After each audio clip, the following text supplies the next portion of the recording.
When the sun rises over the Nile, Cairo starts a new day. But not everyone wakes up the same way. On one side of the river, people drink espresso and scroll the news on their phones. On the other, someone has been at work for hours already, up to their elbows in garbage, in smoke, in dust, in a smell that never really goes away. In Manshiyat Naser, the day begins with noise, not the kind you hear downtown, not car horns, but metal hitting metal, the clink of glass, the drone of engines that never really rest. Here the sun doesn't rise over pyramids. It rises over mountains of plastic. These people don't live in the shadow of the past, like in the city of the dead. They live in the shadow of the present, in the shadow of everything Cairo throws away. Every plastic bottle, every old computer, every cable that stopped working, it all ends up here. And here, for the second time, it gets a life. Because Manshiyat Naser is the heart of recycling nobody wants to talk about. Officially, it's a slum. Unofficially, a factory of hope. The Zabaleen, the garbage people who have lived off waste for generations, have built an entire ecosystem out of it. They don't need master plans, tenders, or systems. They have instinct and hands. Garbage City is the place where, every day, the city's survival is decided. Without them, Egypt's capital would drown in trash within a week. And yet you won't find them in official reports. The government prefers to brag about drones and smart city projects rather than the people who literally clean up after it. Where the luxury of Zamalek ends, the reality of Manshiyat Naser begins. There is no air conditioning here, no Wi-Fi, no silence. There is work. Hard, dirty, but essential. The air tastes of smoke, your mouth fills with metal. And yet in people's eyes you can see pride. Because they know Cairo only lives thanks to them. This is a place where garbage becomes currency and a bottle becomes a meal. Where children learn the alphabet between piles of plastic and women cook on stoves built from salvaged barrels. Where life and survival are two words that mean the same thing. Cairo is like an organism that can't cleanse itself. Manshiyat Naser is its lungs, blackened but working. Nobody sees them, but without them, the city would suffocate. And this is where a story begins that nobody wants to tell. A story about people who, every day, separate what can still be used from what is truly dead. Because in Cairo, death doesn't always lie in graves. Sometimes it stands on a garbage truck and sorts plastic. Manshiyat Naser, a district you won't find in tourist maps. For most Cairenes, it's simply Garbage City. It lies on the slopes of the Mokadam Hills, where asphalt gives way to dust, and the smell of the air turns into a heavy, biting smoke. Just a few minutes' drive from the center is all it takes to leave Zamalek's elegant boulevards and arrive in a different world. Here, life doesn't smell of perfume. It smells of plastic, burning, and sweat. That's the smell of everyday life. The people who live here call themselves Zabaleen, the garbage people. And although the world doesn't know them, it is they who keep Cairo alive. At dawn, the narrow streets fill up with trucks, rickshaws, donkey carts piled high with sacks. Every vehicle carries what others threw away. Cardboard, bottles, metal, food scraps, glass, computer parts. Cairo produces over 20,000 tons of waste a day. Most of it ends up here. The Zabaleen sort everything by hand. Each family has its own specialization. Some deal with plastic, others with metal, others with paper. In every house there is noise. Knocking, scraping, creaking, sacks everywhere. On roofs, in windows, in doorways. Children help their parents from early morning. Their hands are black with dust, but their smiles are clean. Work starts early and ends late. Women sort, men cut plastic, children pass sacks. In little workshops, there are machines cobbled together from reused parts. Engines roar, sparks fly. Someone is welding, someone is shredding plastic, someone is packing melted pellets into bags. That plastic will go on to factories, where it will become new bottles, new chairs, new toys. The world turns in circles, and it all starts here. The air is heavy. On hot days, the smoke hangs low, forcing its way into lungs, eyes, clothes. But nobody complains. Complaining doesn't change anything here. In the background, you hear the call to prayer from a nearby mosque, a voice that slices through the hum of machines. It's the only sound that can stop this movement for a moment. People put down their tools and pray between the sacks. Then they go back to work. There is no zoning plan here, no officials, no oversight. Everything works because people want it to. Everyone knows where their street ends, their sector, their trash. It's an organism without a map, but with a memory. They know where everything lies, who does what, who needs help. In the homes of the Zabaleen, it's noisy, but not sad. The walls are black with soot, and on them colorful posters. Christ, Mary, sometimes a mosque. Most of the Zabaleen are Coptic Christians who have worked this trade for generations, although there are Muslims among them too. They work together, celebrate together, sort the world together. On Sundays, in the Church of St. Simon, hidden in a rock cave, thousands gather. They sing, hands dirty from work but raised high. Their voices bounce off the stone and echo back over the district. For a moment, the smoke doesn't matter. Children go to a school run by volunteers. They learn to read, write, sometimes to use computers they themselves once rescued from the trash. Old laptops from Europe, phones from Asia, monitors from America. Technology that was supposed to die lives on here. In the evening, the district doesn't really sleep. Work continues as long as you can see anything at all. Lamps made from salvaged bulbs light up the narrow alleys. Women cook on barrel stoves, men smoke, children play with wires. In the background, the sound of hammers and engines. Manshiyat Naser never truly goes silent. Many Zabaleen dream of a different life for their children, but they know Cairo cannot cope without them. The state once tried to hand garbage collection over to private companies from Europe. It didn't work. The machines didn't know the streets, didn't understand the maze, couldn't tell the difference between something valuable and useless. The Zabaleen can. For them, every object has value. The world talks about recycling as a modern trend. Here, it's a way of life. Nothing is wasted. An old cable, a broken washing machine, a cracked bottle, everything finds its way to someone who will do something with it. If it can't be repaired, it can be melted. If it can't be melted, it can be sold. If it can't be sold, it can be built with. Even the walls of houses are made from what was once trash. The smoke that rises over the district is visible from far away. For the rich, it's a sign of filth. For the residents, it's a sign of life. If the smoke stops, it means someone has fallen ill. The power is out. A machine has broken down. Silence is more dangerous here than noise. Sometimes journalists, tourists, filmmakers come. They wander around with cameras, photograph children, garbage, people at work. Residents look at them without emotion. They know the world needs images of poverty to feel better about itself. But they don't feel poor. They feel needed. And that is different. In the homes of the Zabaleen, there isn't much, but there is pride. A father teaches his son how to recognize plastic types by touch. A mother shows how to wash sacks so they can be sold. A child learns arithmetic because they need to know how much a kilo of copper is worth. Education here is not theory, it's survival. When night falls, Cairo's lights reflect in the smog above Manshiyat Naser. From a distance, it looks like fog. From up close, like oxygen for the city. Because in this smoke, this noise and this dirt, Cairo's real heart beats. Not in marble office towers, not in malls, but here, among the garbage. What others call the end is the beginning here. In Manshiyat Naser, there is no waste, only things waiting for a second life. In Manshiyat Naser, children are not born into silence. Their first cry mixes with the sound of metal and engines. They grow up in a world where the smell of burning is as everyday as the smell of coffee is for others. Instead of toys, they have cables, old bottles, wires, and colorful scraps of plastic. Instead of playgrounds, piles of rubbish that for them are an adventure park. At dawn, they help their parents sort waste. They know which plastic is hard and which is soft. They can recognize copper by touch and glass by the sound it makes when it breaks. Their hands are black but precise.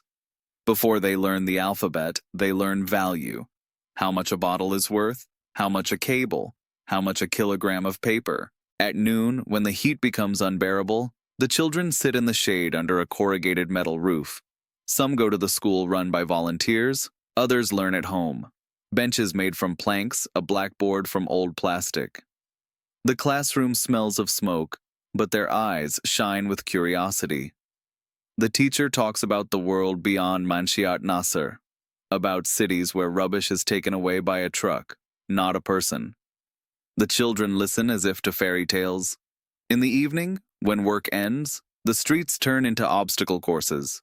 Boys play football with a ball made of plastic bags, girls play house, lining up empty tins like teacups. Laughter echoes over the whole district. In the background, smoke that never disappears. Some children dream of becoming doctors, others of having a shop, but most know their future will be like their parents. Manshiyat Naser does not give much choice. Here, destiny is inherited like a trade. The garbage man's son becomes a garbage man. The sorter's daughter will sort. But even in this, there is hope. Because each generation wants to do it better. Cleaner, faster, safer. Children learn from the earliest age that garbage is not dirt, but raw material. They look at things differently than the rest of the world. For them, nothing is useless. An old phone is a future lamp. A broken mug is a flower pot. An empty tin can is an instrument. Their world of waste is a world full of possibilities. There are children who have never seen the Nile, although they live just a few kilometers from the river. They have never seen the pyramids, although they look in their direction every day. For them, Egypt begins and ends in Manshiyat Naser, and yet they know life better than many adults. They know the world is divided into those who throw things away and those who pick them up. At night, as the smoke thickens and the sky takes on a rusty color, children fall asleep beside their mothers under thin blankets. Sometimes they sleep on rooftops where it's cooler. Above them, stars. Beneath them, garbage. Between the two, dreams that know no boundaries. Because even in Garbage City, children know how to dream, not of wealth, but of clean air. Not of luxury, but of silence. Not of miracles, but of a day without smoke. And perhaps that is why they are the purest part of Manshiyat Naser. In Manshiyat Naser, people believe in God the way others believe in oxygen. They don't reflect on it much. They simply know that without faith you can't breathe here. The Church of St. Simon in Macadam doesn't look like a church. It's a cave in the rock, overlooking a sea of metal-roofed homes. The path leads through narrow passages, between workshops where the metallic clatter never stops. Only when you go deeper does the noise fade. Instead of smoke, you feel the coolness of stone. Light pours through an opening in the ceiling like a beam of hope. On the walls, carved scenes from the Bible. The figures are life-sized, made by the same hands that sort rubbish all day. The hands that touch filth have created something clean here, something that will last longer than plastic. Every Sunday, thousands of Zabaleen descend into the cave. Women in colorful scarves, men in work clothes, children with dusty faces. They sit on stone benches in silence. Then the singing begins. Their voices fill the space like a wave. The echo runs across the rock, mixes with the city noise from outside. The prayer sounds like work, rhythmic, heavy, repetitive. But there is no despair in these voices. There is gratitude for another day, for machines that didn't break, for smoke that wasn't too thick today. Here God is not distant. He is close by. In sacks of rubbish, in children's hands, in smoke, in parched ground. The Zabaleen don't pray for wealth. They pray for strength to get through another day. Because in Manshiyat Naser miracles are small. Electricity that doesn't cut out, rain that washes the dust away, a child that recovers from illness. On the walls of the church are inscriptions in Arabic and Coptic. Do not be afraid. The words that appear most often. Don't be afraid of life. Don't be afraid of death. Don't be afraid of tomorrow. It's the motto of this district, because those who work in garbage every day have very little left to fear. In the evening, when Mass ends, people leave the cave in silence. The sun sets behind the rocks, and they return to their metal homes. In their hands, they hold crosses made from scrap, pieces of metal, wire, plastic. Simple but real. Each cross is different, like the people who made it. At home, they hang on the wall next to family photos, sometimes by portraits of saints, sometimes by posters of footballers. Here, the sacred and the everyday don't fight each other. They live together, just like smoke and prayer. On Fridays, when Muslims in the neighboring city go to mosques, Manshiyat Naser grows quiet. The Zabaleen don't argue about religion. After all, God made everyone, and they all clean up after the same sins. For many residents, this church is the only place where they feel seen. In Cairo, they are invisible. In government statistics, non-existent. But here in the cave, everyone has a name. Every voice is heard, every sin understood. Many Zabaleen say that without faith, this district would fall apart. Because only something invisible can bind them together in a world that sees only dirt. Only something greater than man lets them get up every day at dawn and sort what others have thrown away. In Manshiyat Naser, God doesn't live in the sky. He lives in the cave, in the smoke, in the work. He lives in the simple fact that despite everything, people still smile. And when at night the wind blows from the Macadam Hills carrying the echo of singing from St. Simon's Church, you hear more than religion in it. You hear life. Tough, dirty, but undefeated. Because in Garbage City, faith is not an escape. It's daily life, as ordinary as smoke, work, and love. In Manshiyat Naser, garbage has no nationality. It comes from all over Cairo, sometimes from Alexandria, sometimes from Giza, and sometimes, though nobody says it aloud, from abroad. Some pieces have foreign letters on their labels, Chinese characters, Korean brands, European words, plastic drink bottles, electronics boxes, old toys, computer parts. Everything ends up here. For the residents, it's everyday life. But hidden in that everyday life is a story no government report tells. Because Egyptian garbage also travels on. Not all of it, but the best of it. The part that can be processed, sold at a better price. Middlemen buy it from the Zabaleen, compress it into bales, and send it by truck to ports. There it's loaded onto ships and sent through the Suez Canal, towards China. For Egypt, it's nothing special. For China, raw material. In industrial provinces such as Guangdong, Zhejiang, or Fujian, factories process thousands of tons of plastic a day. You walk into a hall and there they are. Mountains of bottles, cables, cardboard, computer casings. It doesn't smell like Cairo there. It smells of hot oil and paint. The garbage is clean, anonymous, stripped of history. From the same plastic that the Zabaleen once held in their hands, cups are made, pens, lamps, boxes, and sometimes new bottles. Some of them return to Egypt. In the markets of Manshiyat Naser, you can buy cheap Chinese chairs made from the same plastic that lay in their streets months earlier. Sometimes someone jokes that the world turned Egypt into a giant garbage laundry. It sent dirt out and got clean goods back. But there is bitterness in that joke. Every kilo of plastic that leaves Egypt costs the Zabaleen many hours of work. For them, it's worth a few pounds. For the middlemen, dozens. For the factories, hundreds. For the world, nothing. Some in Manshiyat Naser have heard of China. They know it's the land of factories. Some have phones at home made there, far away. On the same tables, there is a Chinese kettle, a Chinese lamp, a Chinese Bible in a plastic cover. Everything comes back, just in another form. As if the world were circling in a loop nobody can leave. In one workshop, an older man tells the story of how, once, a Chinese buyer visited him. He spoke little, watched closely. He examined the plastic, touched the cables, wrote something in his phone. Then he disappeared, leaving a business card and money. Since then, the owner has been getting orders through intermediaries. He doesn't know the language, he doesn't know the country, but he knows they pay better there. The paradox is that the modern world needs the poor world to function. Egypt sells its garbage, China buys it, and then sells Egypt new products made from the same material. The circle closes, money circulates, but doesn't return to where it started. In the market, a boy sells plastic toys. Little cars shining in the sun. Each has a Made in China sticker. The boy doesn't know that this plastic may once have been under his feet. He doesn't know his mother might have sorted it and his father melted it. He doesn't know that his forgotten district is one link in a global chain that ties poverty and wealth together perfectly. Garbage from Manshiyat Naser travels on.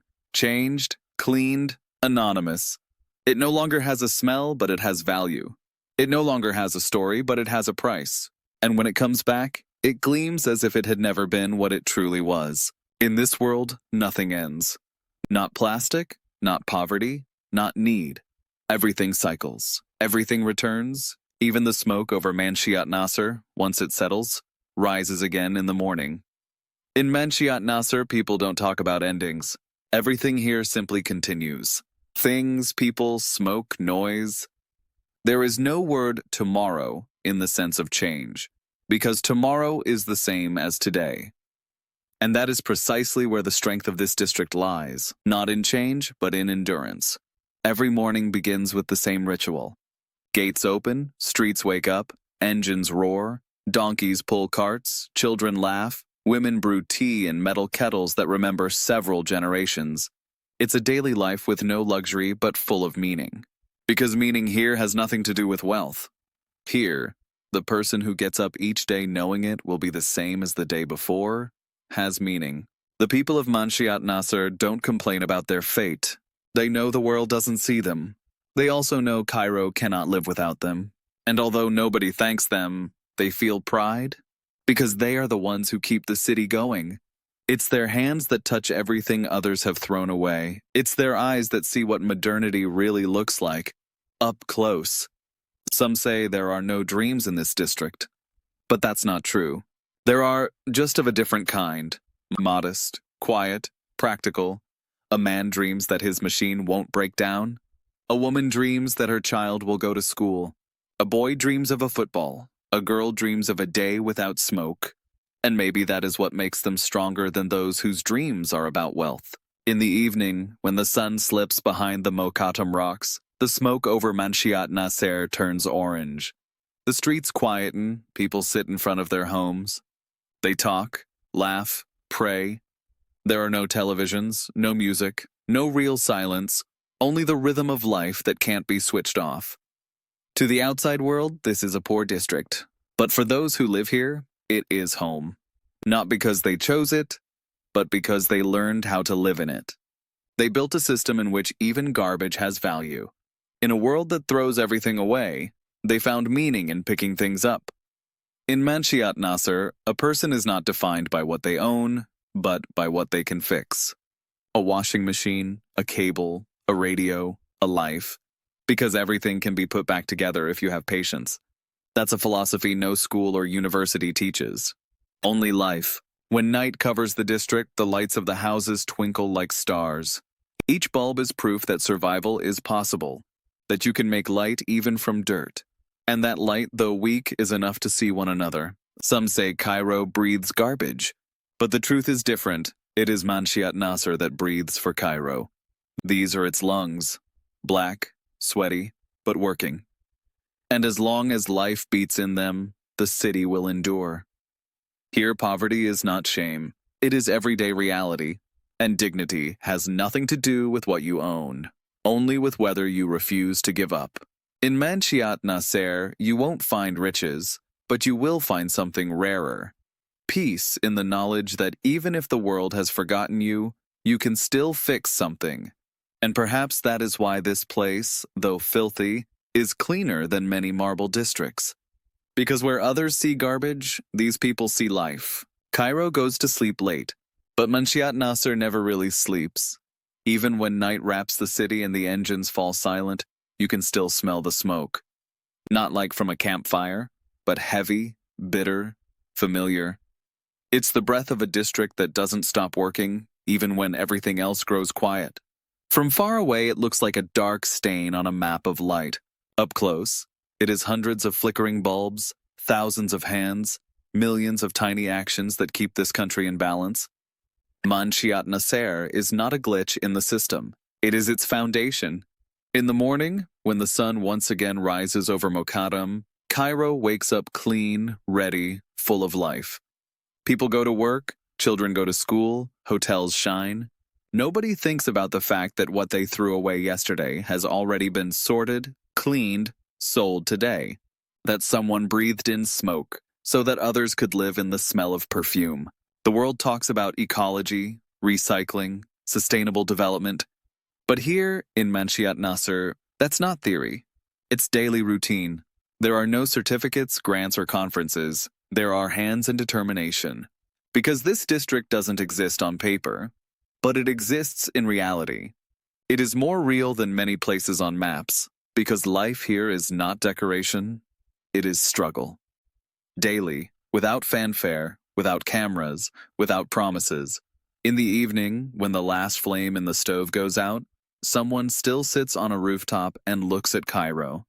They see the flash of skyscrapers, the reflection of lights in the Nile, and far away, a world that will never really come here. But they don't complain. Because they know that without Manshiyat Naser, that world would have suffocated long ago. And maybe that is the paradox of this land. That what is poorest is at the same time the most necessary. That those who live among garbage are the ones holding the world's order in their hands. Cairo can exist without the pyramids, but it cannot survive without Manshiyat Naser. And the life that goes on among the trash is proof that humans can find meaning even where others look away. This is not a district of collapse. This is a district that proves every single day that survival too is a form of victory.